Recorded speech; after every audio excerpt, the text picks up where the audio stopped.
La manera de trabajar para representar gráficamente, para representar ideas o representar palabras han sido múltiples. Estarían desde la representación jeroglífica, los ideogramas, los pictogramas, que quizás sea lo más contemporáneo que estamos manejando todos hoy en día, y a veces pensamos que son elementos externos a lo que es el hecho de la fuente tipográfica como tal, y que existe esto y luego existen las fuentes tipográficas.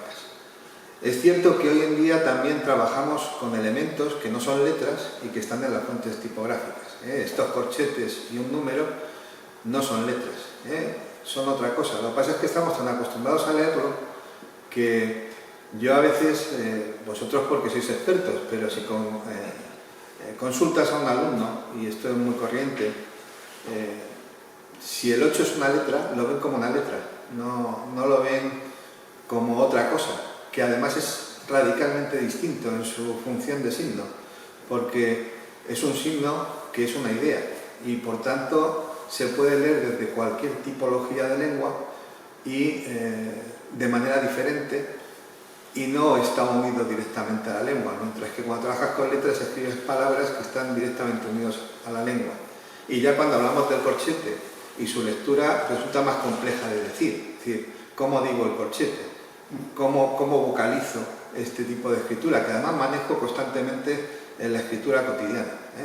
Entonces, vemos que existen otras funciones en la caja general de caracteres que manejamos que desbordan básicamente lo vocal y lo meramente alfabético.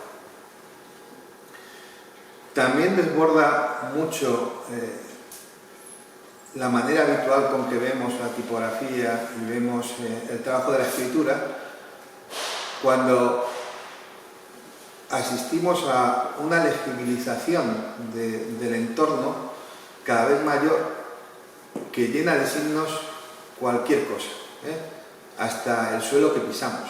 Entonces cuando vemos un paso cebra, pues también lo leemos, y lo leemos de una manera en la que lo que implica no es tanto nuestra atención sobre la frase, sino nuestra acción sobre el andar. Esta implicación con las acciones es otro de los elementos que cada vez está funcionando más en la propia estructura del signo. Una relación que invoca más que a la lectura a la acción.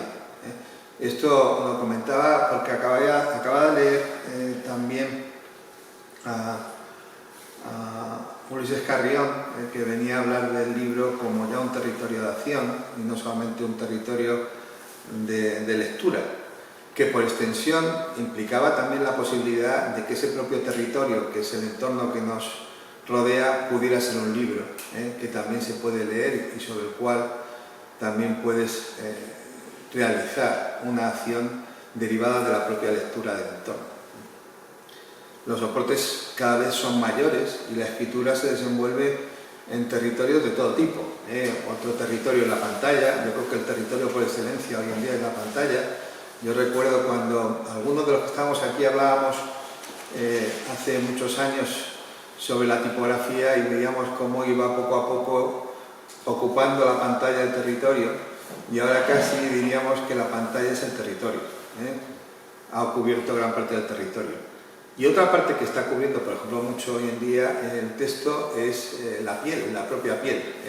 El tatuaje se ha puesto tremendamente de moda, y hace poco me encargaron un tatuaje que era unas frases de Dante, y que le estuve diseñando a la persona que se hizo el tatuaje con una centauro y con un espaciado cuidadísimo, y que descubrí lo problemático que era el escribir sobre una superficie como la piel, porque no tenía referencia como en el plano para trabajar sobre cómo iba a verse, cómo era el espaciado, cómo se iba a leer. Se tatuó 3 frases, una era sobre los brazos y otra era en el pecho. Y claro, el tamaño, por ejemplo, tú has dicho lo del formato, la importancia del formato para decidir un tamaño. era algo que se me escapaba, ¿eh? Tendría que ir allí y desnudarle y tocarle y ver cómo probar. Era una relación muy directa entre la grafía y el cuerpo y el sujeto que nunca había tenido, porque la escritura siempre ha sido algo muy vinculado a un espacio neutral, casi diríamos una interfaz, que es uno de los temas a los que voy, entre la realidad y el sujeto. Entonces te mantenía en un territorio generalmente neutro, como es el del plano del papel, que te permite una distancia. Pero encontrarte de repente en que la grafía es sobre la piel, marca una relación muy distinta, incluso con la forma de la letra. Una forma que se va deformando, que va cambiando con el tiempo. Entonces, llegados aquí, comprendiendo un poco la diferencia entre escritura y grafía, entre lo que sería la acción y el contenido, y lo que sería el modo, resulta que hay otro modo de repente de grafiar, hay otro modo de escribir, que aparece, que es un modo que se organiza alrededor del tipo. Voy a comentar aquí, estos son los fueros vascos, me parece, escritos a mano y escritos tipográficamente, me parece que son una imagen de los fueros, y lo suelo utilizar para hacer una comparativa, para ver un poco la diferencia de cuando aparece el tipo. He puesto el caso y el tipo porque hay un filósofo del signo como Spears que diferencia entre el tipo y el caso. El tipo sería el modelo a partir del cual se pueden extraer diferentes casos, pero el tipo es abstracto. En diseño gráfico todos sabemos que hay elementos, como es la marca, que tienen un componente abstracto que no tiene ni medida, ni tiene posición en el espacio, sino que tiene medida y posición en el espacio cuando se incorpora a un caso concreto físico, real, pero mientras se trabaja incluso en medidas que son X como concepto, porque no existe, es una idea. Bueno, pues en esa diferenciación entre lo que sería el tipo, que se puede repetir múltiples veces generando casos, o la escritura manual, que es un caso en sí mismo, que se da en una sola ocasión, que es en el momento de hacerlo, el tipo, sin embargo, persiste como un modelo, como algo que está por encima de su uso y que se podrá usar en un caso concreto. El tipo lo uso para este caso, para esta portada, para este libro, pero se van diferenciando.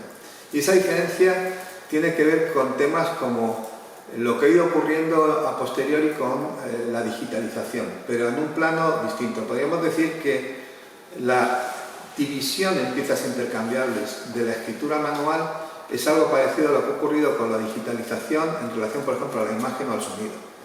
Es una conversión a discreto de algo que es analógico en su origen.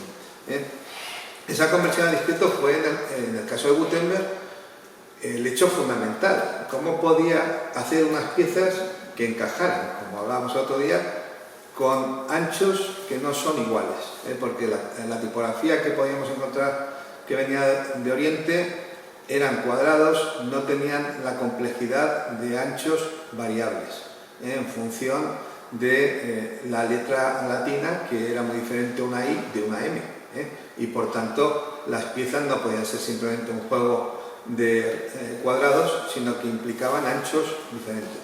Hacer discreta la letra implicaba ese proceso de encontrar cómo establecer un sistema de anchos variables. Entonces, pasar del analógico al discreto también obligaba a una tipología de escritura que separaba una letra de otra, en el que no podía haber enlaces. La gótica fue una letra estupenda porque era un sistema modular per se, ya la letra era modular y además funcionaba perfectamente como elemento discreto. Podríamos hablar también de lo imperfecto, de aquello que nace con cierta imperfección a la perfección, porque todo es igual. Cada letra, vamos, es lo que quería, yo creo, cualquier calígrafo, y estás tú, Javier, que sabe mucho más, quiere conseguir en un momento dado esa idea de que una letra es similar a la siguiente, y no el problema de un manuscrito como el que puedo hacer yo, en el que no encaja ninguna pieza con ninguna y no se parece ninguna letra a otra. Yo escribo a sucio y paso a limpio.